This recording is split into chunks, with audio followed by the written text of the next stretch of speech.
I'm Jeremy Black. I'm retired professor. I was professor of history at the University of Exeter in the southwest of England. And what we're talking about today is my interest in, as it were, re-examining from the historian's perspective some of the more famous texts of literature. Fame in the sense of popularity, not necessarily always in the sense of literary quality.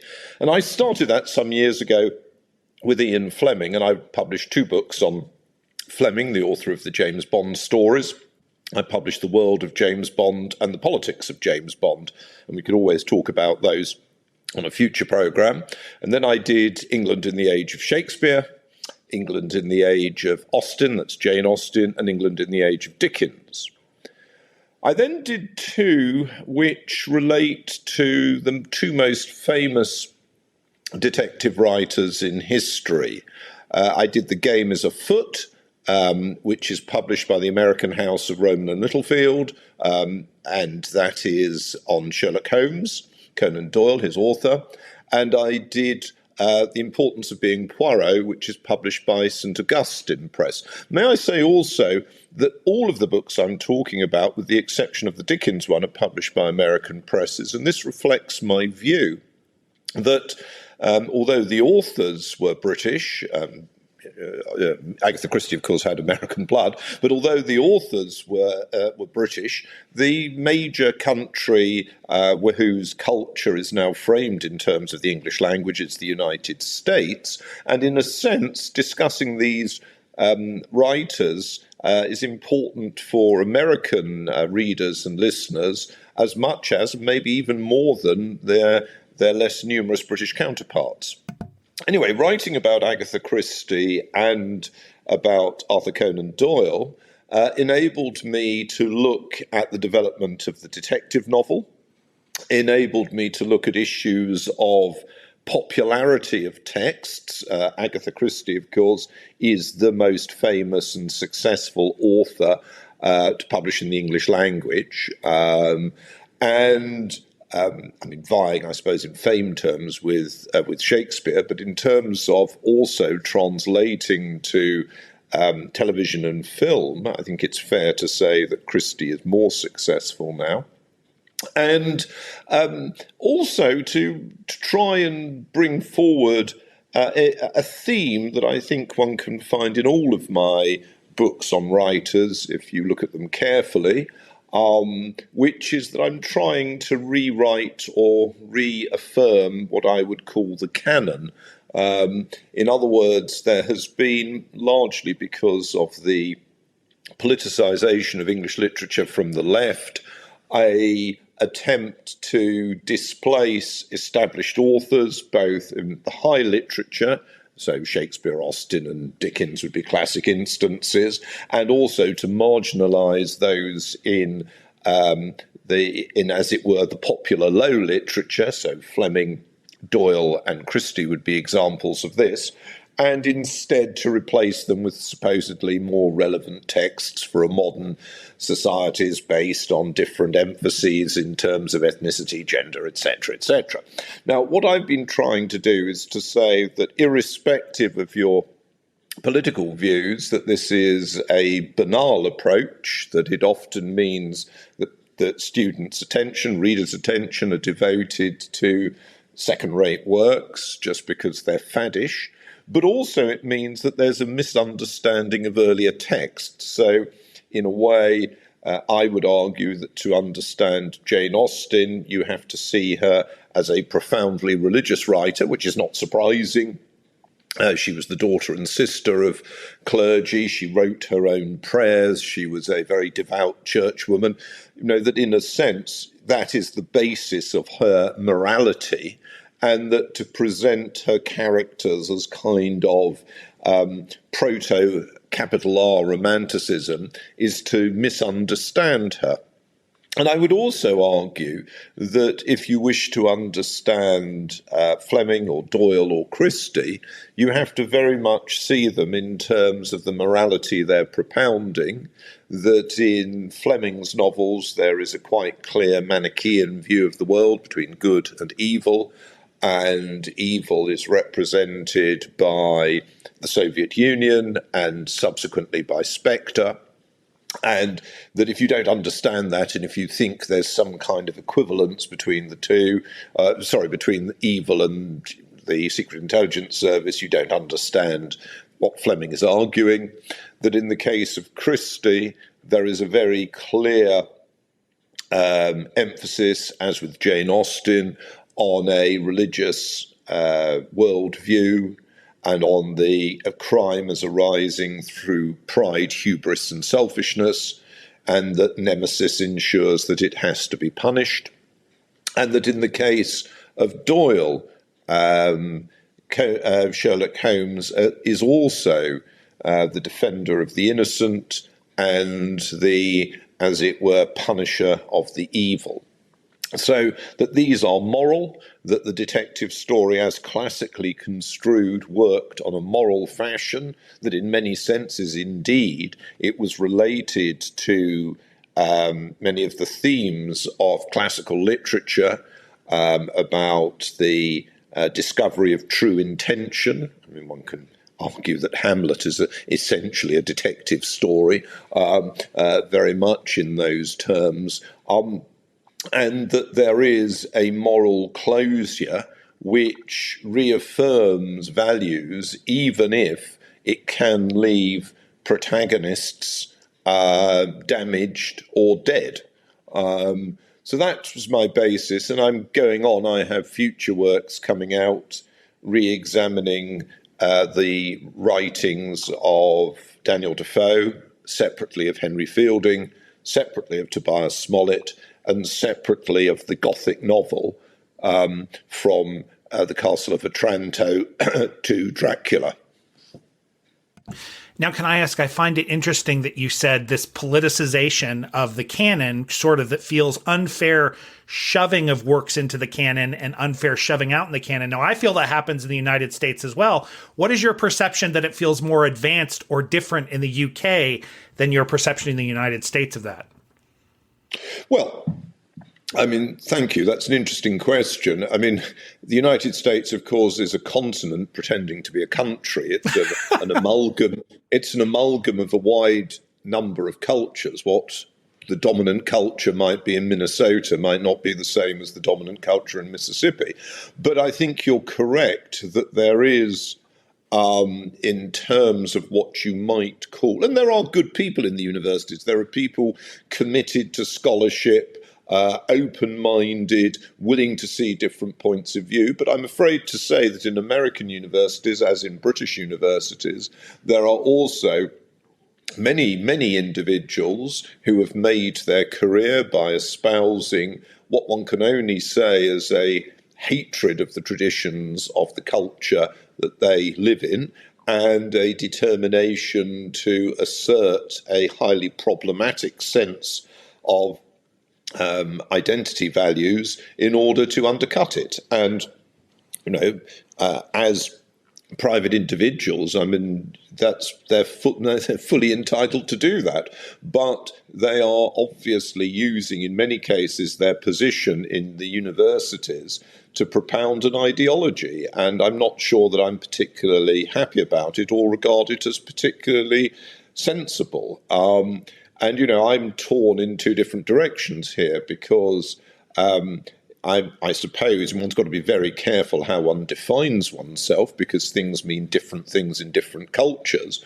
But I would consider myself a libertarian conservative, in the sense a libertarian because I believe that in a democracy you must allow people to articulate, think, feel, read, write, and speak as they wish, unless they are actively causing an incitement to violence against others.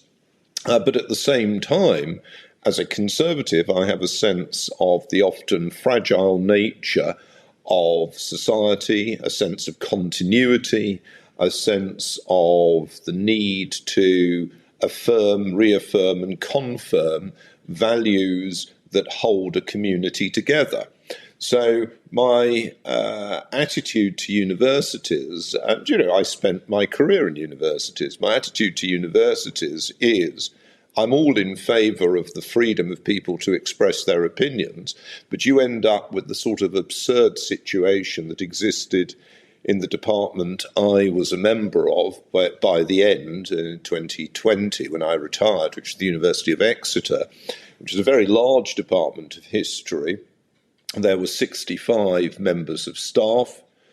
There was myself as a overt conservative. There was one other conservative who was quiet, and then there were 63 people on the left.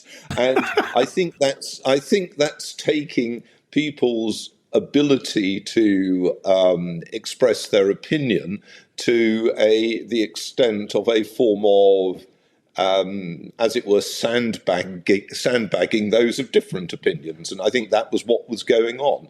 So, and now that particular department, like many other departments, it's not unique in its stupidity, like many other departments, affirms what they call decolonisation and expects people to demonstrate it in the courses that they teach, which is a very party-pre approach, and which I am sure, with the perspective of history in the future, will be just seen as a kind of rather banal but dangerous indoctrination. For you personally, why were mysteries and detective fiction in particular, and maybe in the case of Fleming's spy and adventure stuff, these are often dismissed as this is just genre fiction, in the same way romances are dismissed as genre fiction. And I don't think they talk a lot. They don't seem to figure a lot sometimes in the canon discussion.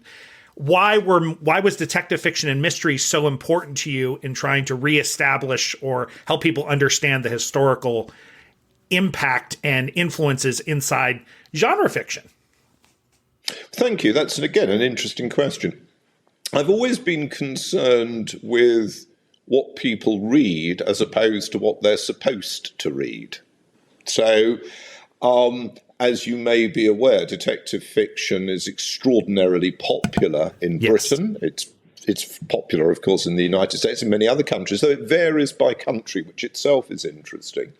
And you could see the same thing, if you like, to looking at my own subject, history. If you look at general readership, you will find that biography is very popular, as in the United States. You can think of authors like McCulloch, for example. And yet, I think it's fair to say that most people who write about historiography underrate biography and put an overemphasis on often formal theoretical work. So I'm rather dubious about the emphasis placed on theory. I'm dubious about the influence placed on faddishness. And I think putting the nail on what you were saying, I think writing skills, characterization, narrative, the handling of language, the adept use of adjectives and adverbs, a rhythm in the words employed, and these are by no means given in the list of prioritized, nor are they end that little diatribe. All of those are important, whether you are talking about the kind of novel that is going to win a prize, let us say the Booker Prize, or because it's seen as in some way literary, or whether you're talking about works that are non-literary. I mean, I publish every month on the website of the Critic magazine a review of detective novels, and which I think is free of access if listeners wish to read it all.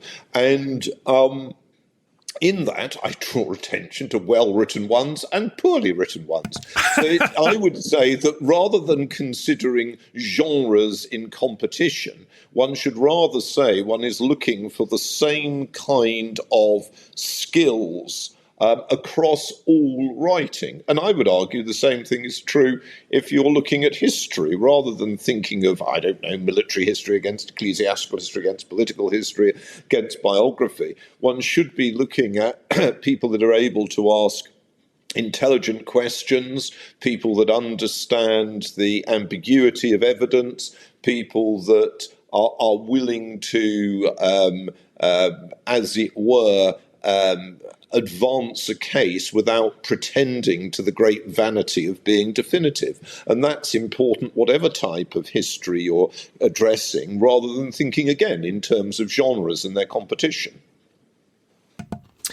Is there thinking about the popular consumption of these things and how you're kind of saying, rather than thinking about what the theory of a proper book should look like, let's see what people are really reading. And obviously detective fiction is massively important if you judge by how often people read it.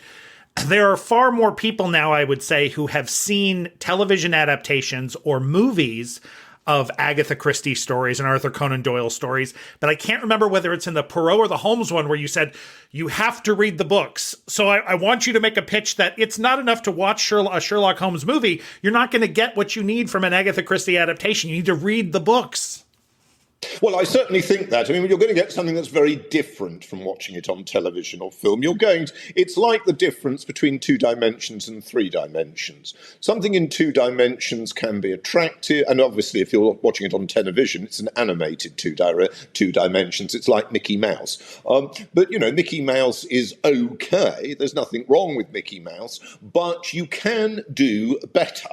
Okay, and the important thing I would say in the case of both Holmes and Doyle, and particularly not Holmes and Doyle, I'm tired, in the case of both Doyle and Christie, and I would say particularly so in the case of Christie, is that you cannot really understand the morality of them unless you read the stories, because unfortunately that morality has been squeezed out in the television and film representations. Not completely, because it varies, some of those are better than others, but on the whole it has. So for most British viewers of my generation, the David Suchet portrayal of Hercule Poirot is the leading one.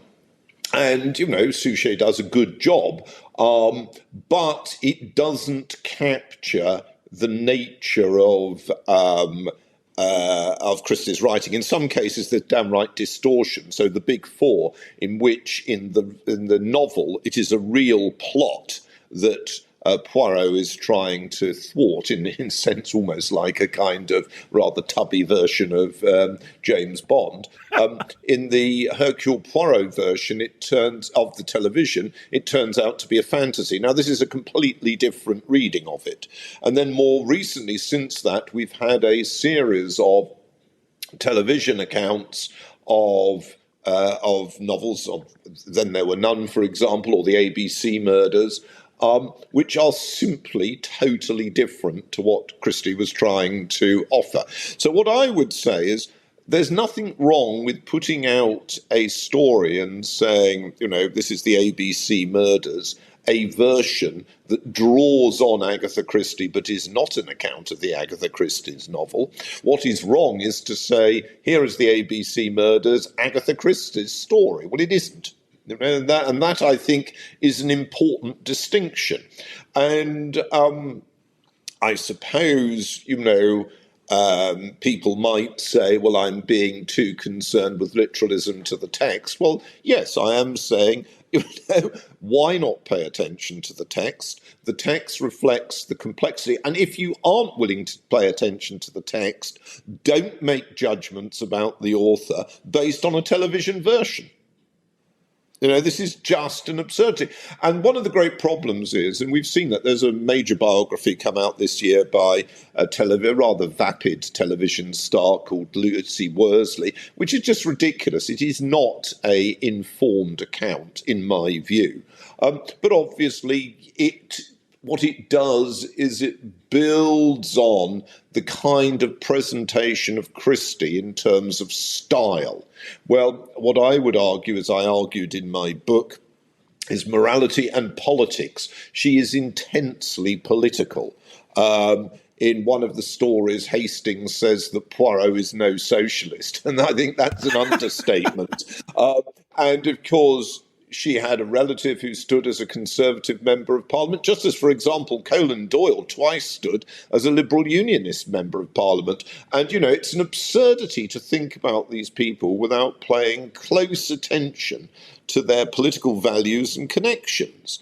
And I'm afraid to say a lot of modern writers and readers are lazy and unwilling to do this or to think it through. So they'd rather focus on yet again, and you see this with Lucy Worsley, yet again on the episode of Agatha Christie's temporary disappearance when she hears about her husband's adultery, rather than actually considering the nature of political change during the period that she's writing it on and how that affected her works, which is in some respects a more interesting question. She was somebody whose novels appeared over a period of more than half a century.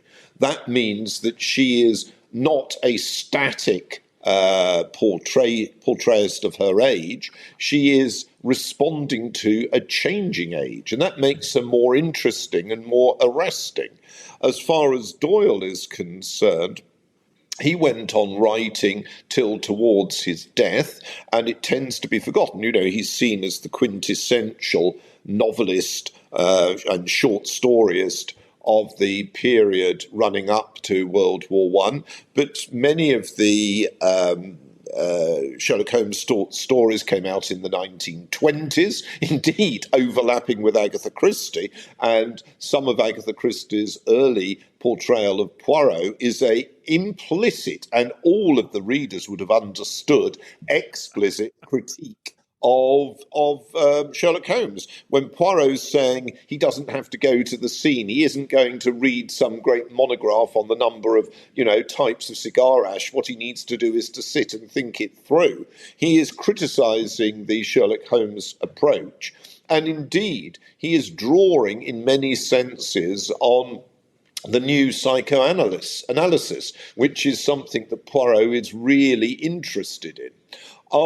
If you go back, of course, to both authors as well, it's instructive to put them in terms, as it indeed is with other authors, to put them in terms of their other writings. So, for example, in Henry Fielding's case, he was also a journalist. Tobias Smollett was a journalist. Daniel Defoe was a journalist. Charles Dickens was a journalist.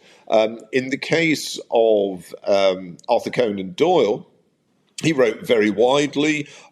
He wrote historical fiction, which he was very proud of. He wrote science fiction. He wrote detective short stories in which Sherlock Holmes does not appear. He wrote stories that were really stories of the occult. He wrote about the occult. He was very interested in spiritualism. And of course, he wrote about miscarriages of justice, which he was concerned to write, real miscarriages of justice. And he also was one of the authors, as it were, persuaded to write about the British war effort in World War One. In the case of Christie, she wrote the Mary Westmacott stories, which are not detective novels.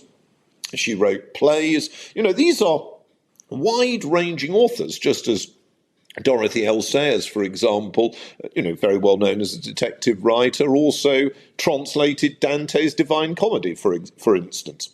So one has to give them weight as varied literary figures, rather than typecasting them as some sort of monochrome writer of lesser consequence.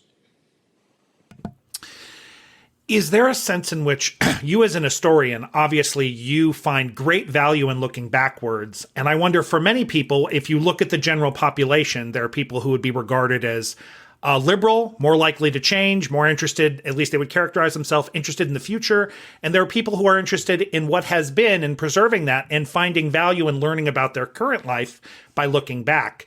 Do you just see this as sort of a human conflict between people who are interested in the history of Sherlock Holmes, Agatha Christie, Arthur Conan Doyle, Poirot, and people are like, I just want the story. I want it to reflect my life today. I don't want to look into the details of how that is situated in the past. Oh, I'm sure you're absolutely correct, but they're not. They shouldn't be either or. I mean, it should be possible to take an informed interest in something that is as it were, coming at you. I mean, I notice, for example, that particularly in the United States, but also increasingly in Britain, there's the habit at the end of many novels of putting in discussion points. You know, the idea is often linked to the practice, which is very successful now, of the book group. Okay, now those are asking you to reflect on what you are reading. They're not saying just read it as if it's something you can then chuck away. They're saying these are not simply disposable. These are works of literature.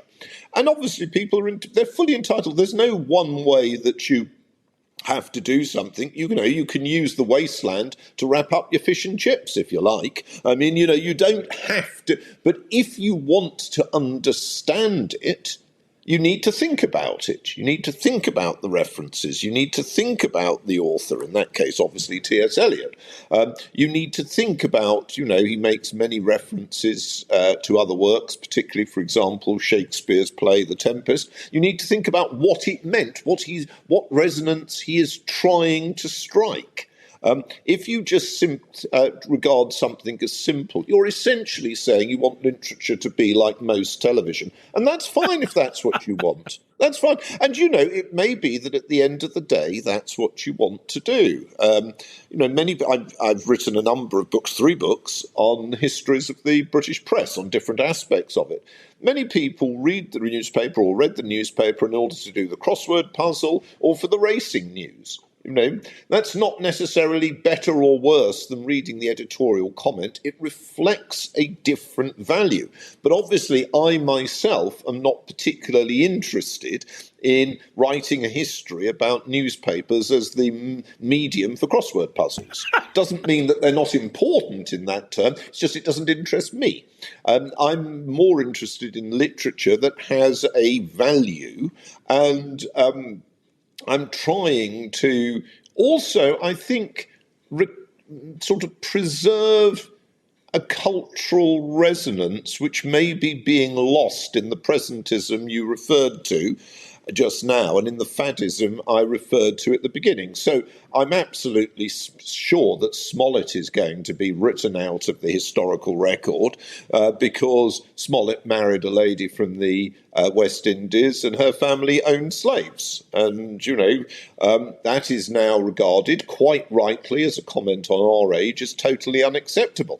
But it doesn't really help us in order to understand Smollett to regard him simply in that light. You know, so you've got to think it doesn't help us to regard people in too simple a fashion. As I mentioned, I've got a book coming out on the neo-Gothic novel, and in order to write that book, I've tried to take the neo-Gothic novels seriously, and in particular to argue, as I think I've also argued in the case of Austen, in the case of Dickens, in the case of Shakespeare, in the case of Fleming, etc., that these are authors for whom evil has a real presence. And if you don't understand that, you can't understand much of literature. Now, we can discuss, I'm not a theologian, and I don't think these days most people have much of an understanding of theology, whether they are ostensibly or really devout or atheistical. It doesn't make any difference. I think theology is really not understood by most people.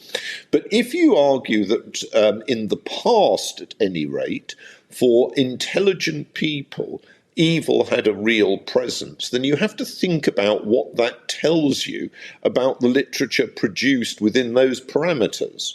If, on the other hand, you are so committed to a view that that is ridiculous, then you obviously have a perfectly reasonable approach to the present day world, although I personally am not quite convinced how you can deal with somebody like President Putin without believing that there is evil in the world. But we'll leave that to one side. But you have a perfectly plausible nature of the world, but it's not going to help you understand people in the past, nor does it help understand them if you regard their views as delusions.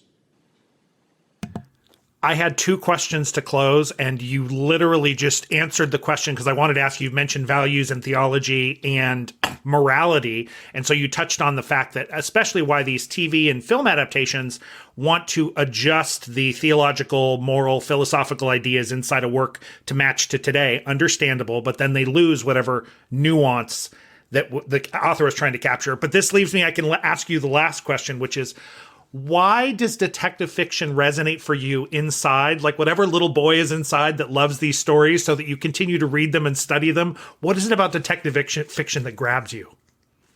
Oh, that's a very interesting question. I tend not to be introspective, so I can't really answer that. But let me tell you, I didn't really read much detective fiction when I was in my noughts or teens or 20s or 30s, or I think even into my 40s.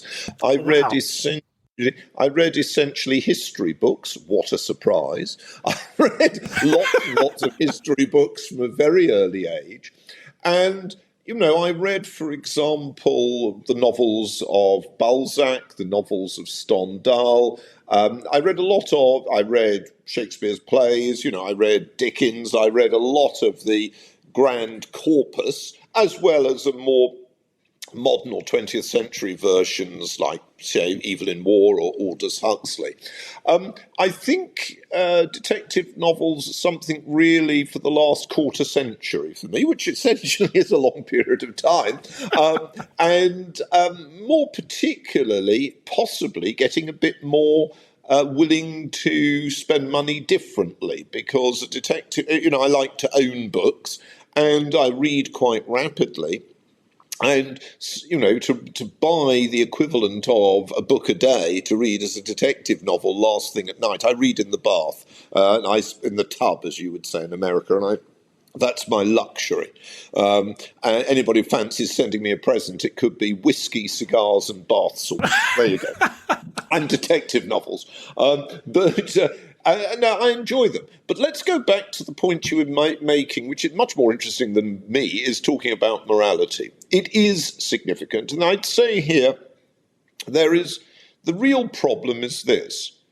For those people who are devout, I would suggest the real problem is, how do you propound a morality that is going to encompass everybody who isn't, and to do so on a basis of not assuming that they are necessarily wrong? In other words, the devout ought to have humility rather than conviction. And secondly, for those people who aren't devout, how do you provide a sense of values and morality in a post-religious age? Now, I think those are challenges, intellectual challenges and literary challenges. And I think you see detective writers trying to address the latter challenge very clearly. And I think you can obviously present a cynical account. You can, have the whole police force as corrupt, etc., but, which of course is a style of writing in, say, if you're writing about detective fiction in Italy, everybody's corrupt. That's the standard way you write the story. And you get brilliant novels written accordingly, I ought to say.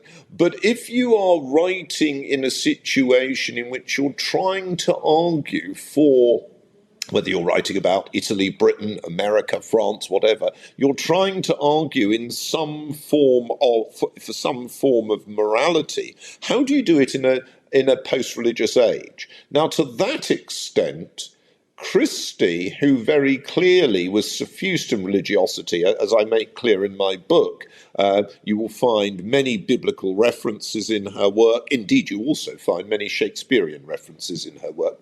She's suffused with cultural continuity and with religious morality. But what's interesting now is to see how writers of this generation are trying to do that. And what is also interesting to consider is which ones will still be read in 50 years' time and which will not.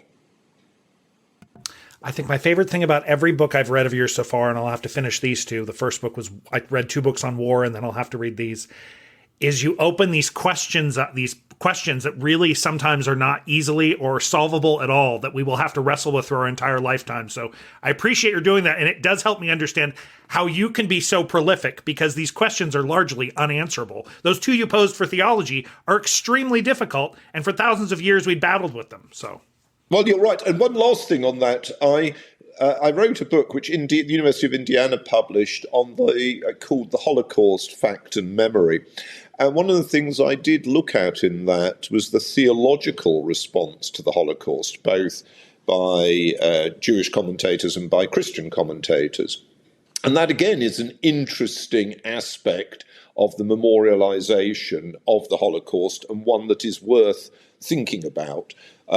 So yes, no, I'm interested and concerned about these points.